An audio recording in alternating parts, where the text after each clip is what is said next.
What's up, everybody? Welcome back to the Live with Brandon Blakeney podcast. I am your host, Brandon Blakeney, aka Brandon Lee TV. You know I got another banger for you, so kick back, relax, and come take a ride with me. You are now locked into the Live with Brandon Blakeney podcast. Here is your host, Brandon Blakeney. Now, Team USA is fresh off an emotional run in the 2024 Olympics in Paris, led by the three-headed Big Three monster of LeBron James, Steph Curry, and Kevin Durant. Now, we're already expecting this to be the last hoorah, first hoorah for Steph Curry, last hoorah, as well as the last hoorah for LeBron James. Now, the Olympic Committee for Team USA has already put out a statement saying they are welcoming KD. They will give him a pre-approval to join the roster in 2028. So, that's still in the cards. But the team could look a lot different in the next Olympics. And with teams like Canada stacking young stars and France, who looks to be the biggest threat to Team USA with the development of Wemby, Koulibaly, and a host of other young players, they're going to be around for a while. Who is that next generation of talent for Team USA? Who is going to lead the way? Let's dive into it. So, looking at the roster, there are a few names that we expect to return. I would assume that Bam Adebayo, Devin Booker, Anthony Edwards, possibly Joel Embiid, Hallie, and Jason Tatum. Now, Edwards and Jason Tatum look to lead the way for this group with Devin Booker. That could arguably be our next big three, depending on what Embiid does as well. So the team is still in good shape, but there are going to be some key pieces that need to be replaced, and I'm looking at a host of players. First off, let's start off with the select team. Of course, there's some NBA superstars we will chop it up about as well, but let's start with the select team first, because there's two guys I'm really looking at, and some of y'all might be surprised by the first name, but I'm thinking Cooper Flagg, the projected number one pick in this year's draft, was on the select team, giving all types of issues to Team USA. You give him 4 years, he will be in his third year in the league, heading into his fourth year, more mature, just polished on every aspect. You talk about a hybrid two-way forward, elite athleticism that could play the 4 or the 5 in international style basketball. But his shot blocking ability, quick bounce, quick twitch, able to knock it off the rim in international rules, the chase down block artist a la LeBron. Also, he continues to improve the offensive game as a 3-level scorer. We know he's an elite finisher around the cup, eats up contact, has the fadeaway jumper, continues to improve his three-point shot, and is a capable playmaker.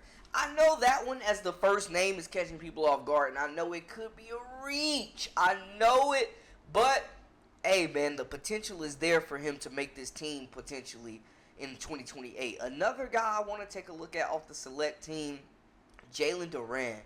Now, if Bam Adebayo does decide to sit out the next Olympics, Jalen Durant will be a really good replacement. Kind of the same build, same type of player, can hit the mid-range jumper, can take his man off the dribble, super physical, elite shot blocker and defender in the paint, even though he's given up some size. But international play, nobody is bullying him on that block.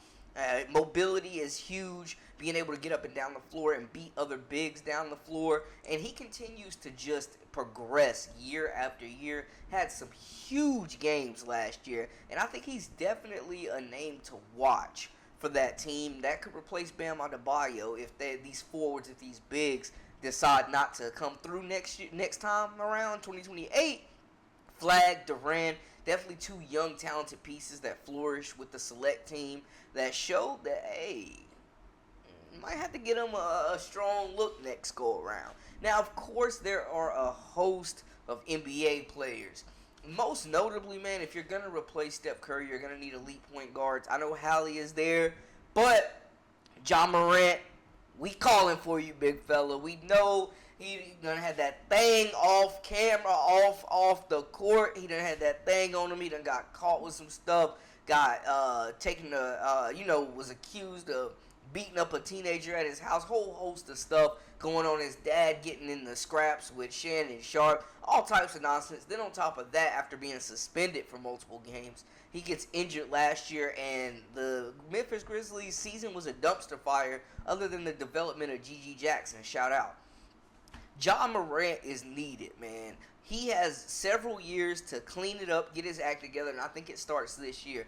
But imagine a backcourt, bro, with Ja Morant and Ant Edwards. What country is stopping that, man? I'm talking about elite bump going on, man. The rims being broken. Nobody is staying in front of both of these guys. Ant Edwards could be the best shooting guard in the league in 4 years if you don't consider him that already. Ja Morant could be the best point guard in the league. We're talking about two potential MVP candidates next year. Ja Morant has a place in the future of USA basketball. He has to. He's too explosive.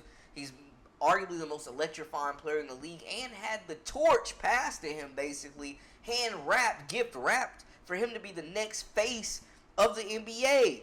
And he completely fumbled the bag, but that does not mean that there isn't a chance for redemption for Ja Morant. So I really think that he deserves a fair look. We got to put the past, let bygones be bygones. If the future of Team USA is going to remain, if they're going to remain that dominant empire, they need the league's best, the young talent, to come out. And Ja Morant is needed to help carry that next torch with Book and Ant Edwards, man. That is going to be a dynamic trio if that is the case.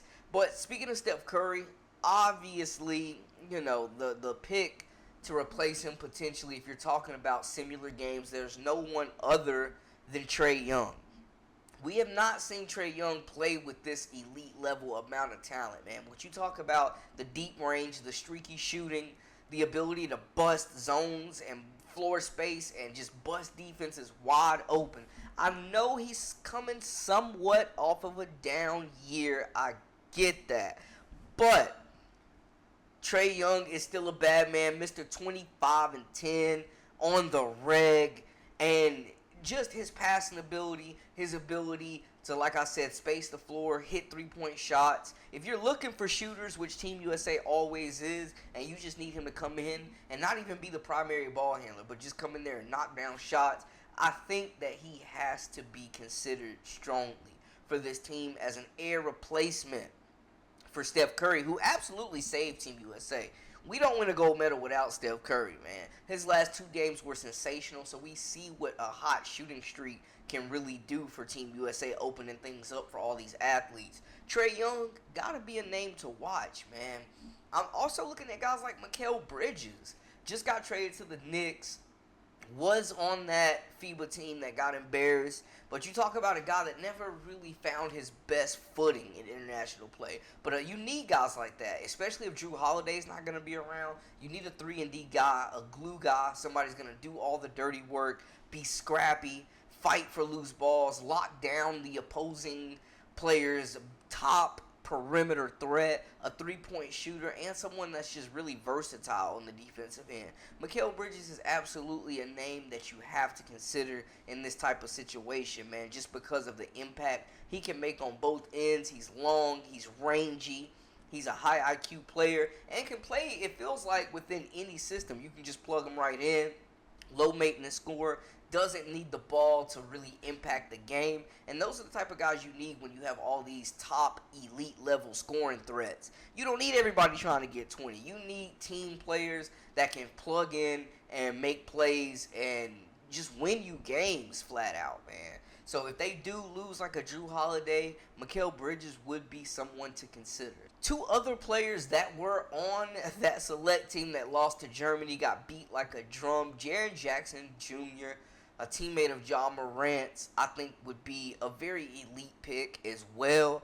His rebounding got exposed, and I mean, he did not look like a reigning defensive player of the year, but with his size and his skill set, being able to handle the ball, shoot the three, block shots, and continue to improve as an impactful rebounder, he's definitely a guy that's mobile, that's going to be a lot more seasoned in 4 years, And his game could look completely different, man. I'm expecting a lot of improvement. I'm expecting these guys to make serious strides with this group. So I'm looking at a guy like Jaren Jackson who could plug into that front court as well and be a potential dominant player for Team USA on both sides of the floor. Last but not least, man, one more player off that FIBA team, Paulo Banchero, who continues.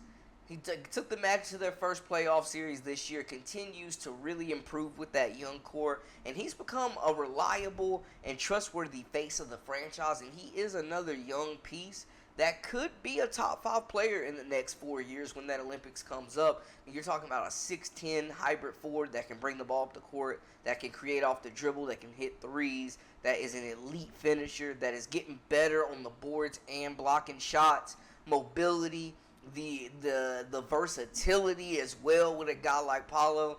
Man, he could be a force on the international stage. And we saw him take over some games for Team USA. It didn't all come together, but giving the young fella another 3-4 years where he comes into the games at like 25, Paulo could look totally different physically and skill-wise in 4 years. I think that's definitely a guy that you have to consider for the future as well. I'm looking at it, man.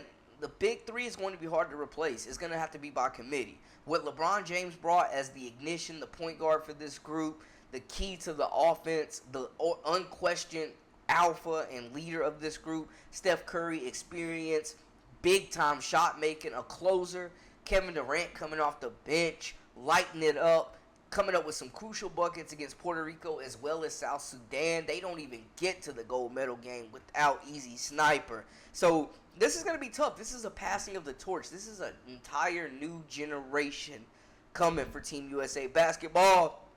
And guys, we just got to embrace it. But y'all let me know in the comments how y'all feel about the team, the selection, the roster, who y'all think we missed, who should be considered, and what their chances are, man. Y'all let me know. That's a wrap for us. For all the latest and the greatest, I am Brandon Blakeney, a.k.a. Brandon Lee TV. Until next time, we out.